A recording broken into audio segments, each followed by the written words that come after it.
Hello and welcome to my official first vlog of January.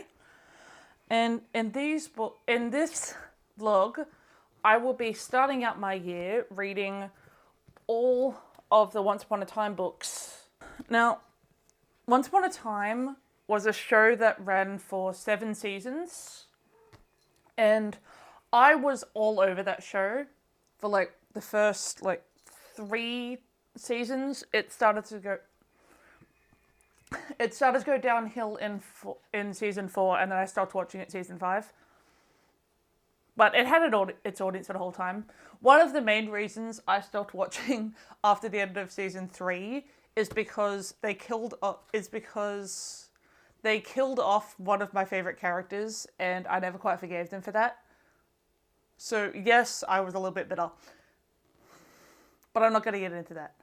But yeah, so I have 4 books that I'm going to try and read for this vlog. I've got A Once Upon a Time Tale Reawakened. I have Regina Rising, which is about the evil queen, Regina. Then I have Henry and Violet, which is about characters that I'm not going to spoil if you haven't seen the show. And I have Once Upon a Time Red's Untold Tale, which is about Little Red Riding Hood. So, I will see you guys when I actually start reading something. This was just a quick intro so that I could at least remember to do it. And I'll next see you guys once I've started reading. Bye!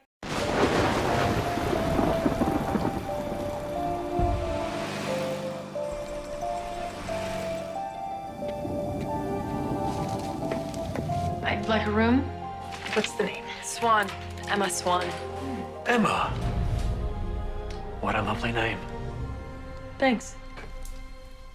Welcome to Storybrooke. Time is frozen here. Excuse me? The evil queen did it with her curse. She sent everyone from the enchanted forest here. Then why does everybody just leave? They can't. If they try, bad things happen. It has begun.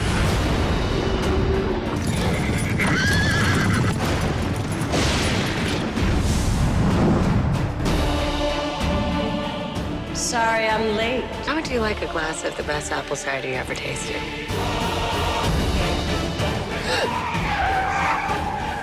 Why did you do this? Because this is my happy ending. Believing in even the possibility of a happy ending is a very powerful thing. He doesn't know. That he's a fairy tale character. None of them do. They don't remember who they are. Everything we love will be ripped from us while we suffer for all eternity. No more happy endings.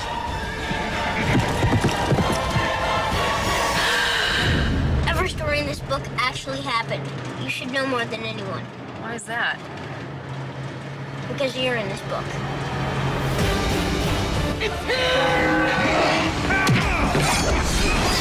Where are we going? Somewhere horrible.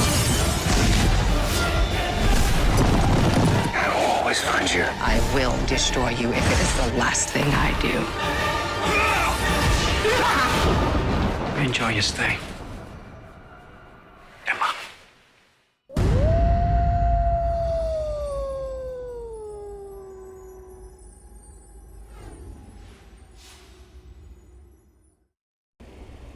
Okay, so I'm just going to film this clip from down here because I can't be bothered going to get my tripod. And plus, it is really hot in my library room and I don't want to film in there or get up. So, I have finished the first book for this video. And this book is essentially the novelization of the first season of the show. It's not really an original story, it's literally just an abridged version of season 1.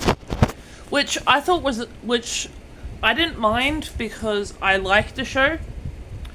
But I was really hoping that it would do something, because it says A Once Upon a Time Tale, it doesn't say novelization. Normally it tells you if it's a novelization. But I will tell you a bit about the characters. so we have the character of Emma Swan.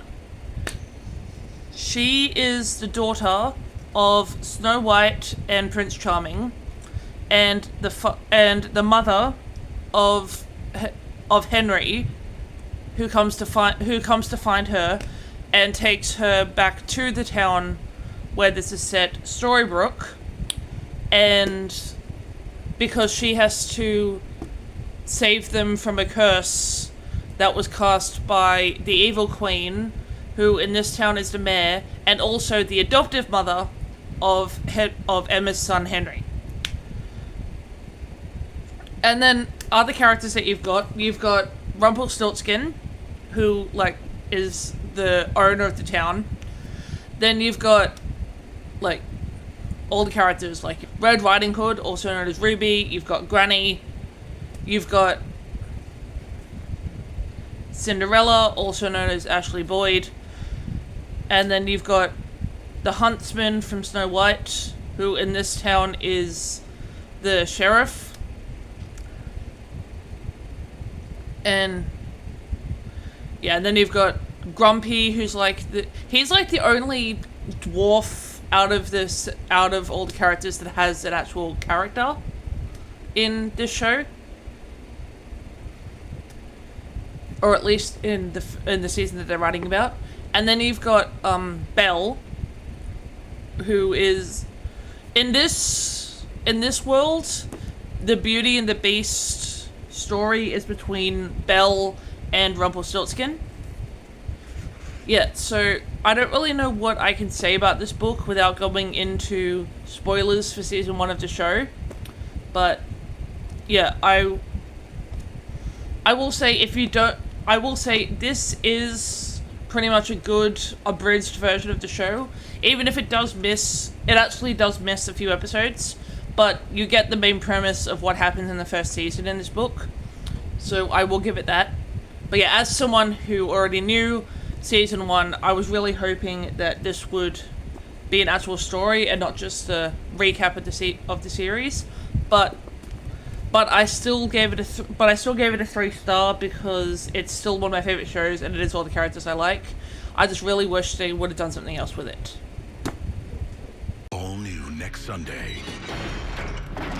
Who's afraid of a big bad wolf? Hide your children. Everyone except her. She's Little Red Riding Hood. With the little basket. But even the bravest soul Let's kill the wolf. We'd be heroes. is no match Oh my god, how big is this thing? for the unimaginable. What kind of monster is this?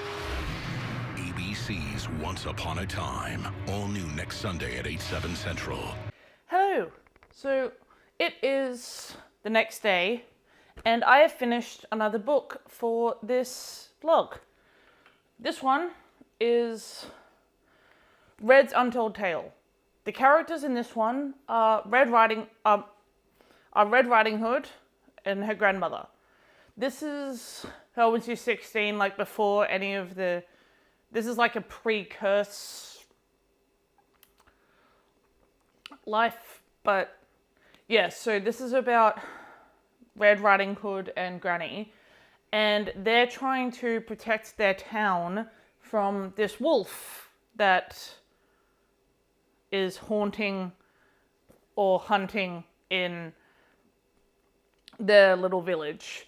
But no one believes them, except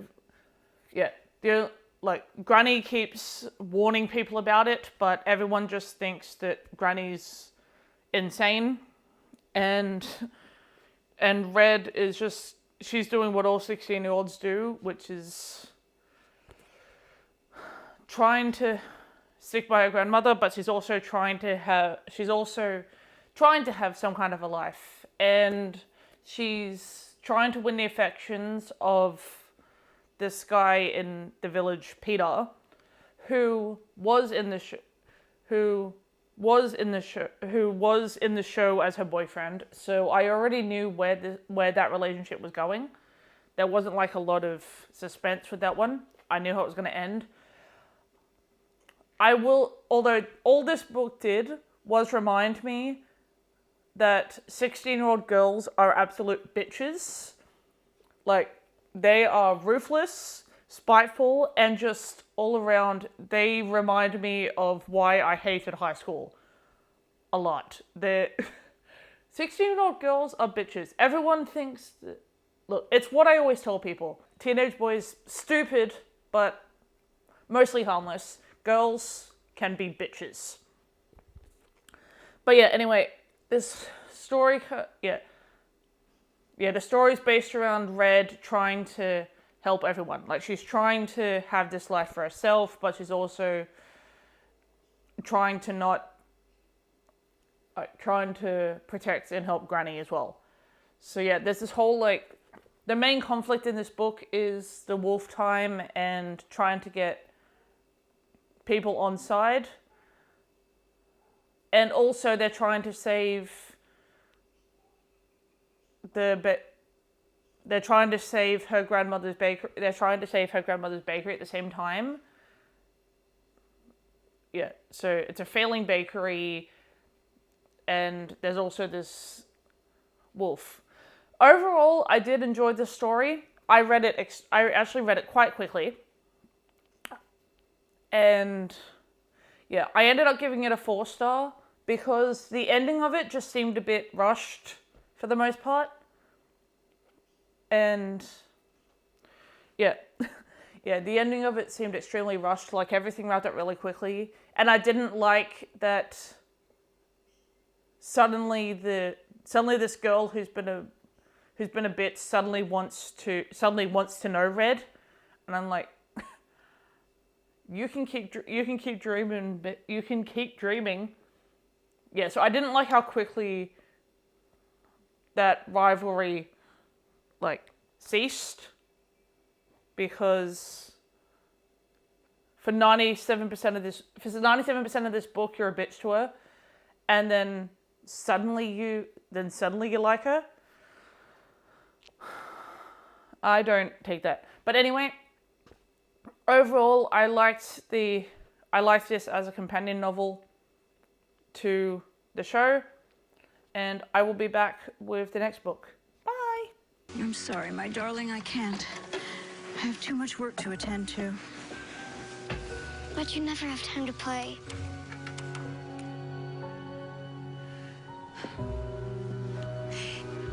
Do you remember what I told you about when I was a child? Do you mean what it was like to be the miller's daughter? Yes, I had to work in the mill all day, wearing nothing but rags. But it taught me something important. The only person I could depend on was me. And once I learned that lesson, everything changed. I'm happy you don't have to wear rags anymore. Hello. I'm pretty sure it's a couple of days later, but I am in the same spot. And I have finished my 3rd book for this video, which is Regina Rising. This one is about 16-year-old Regina and her relationship with her parents, Cora and Henry. She makes a friend. In this one, she makes a friend named Claire. And then this is about just 16-year-old Regina learning more about who she is and stuff, which I quite liked. But I can't give this one as high of a rating because they changed the way that Ken and Regina met Snow. Because they had implied in the show that the first time they met was when Regina saved Snow from that horse. Because, yeah, they literally introduced themselves. She literally introduces herself to Regina after she's rescued. And then Leopold acts like he hasn't met Regina before. And yeah, so it kind of broke the canon in that sense. I mean, I did like what they were building between Regina and Snow in this. It just quite broke the canon of how they met and what led to, and everything that led up to Regina disliking Snow.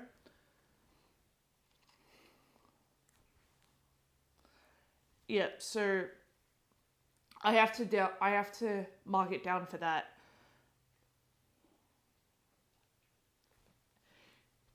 Yeah,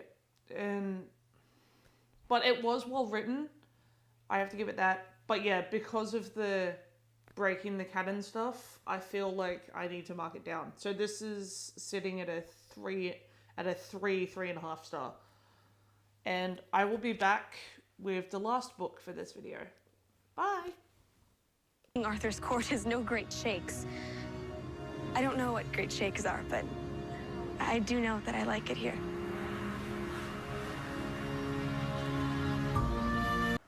Okay, it's the same day as my last update, but many, many hours later. And I have finished my last book for this vlog.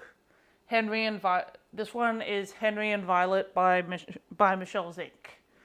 This one takes place in between seasons 6 and 7.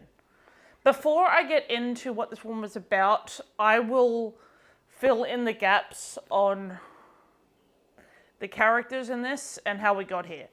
Basically, in the bit that I already told you about the characters in season 1, so I'm just going to put in the new characters.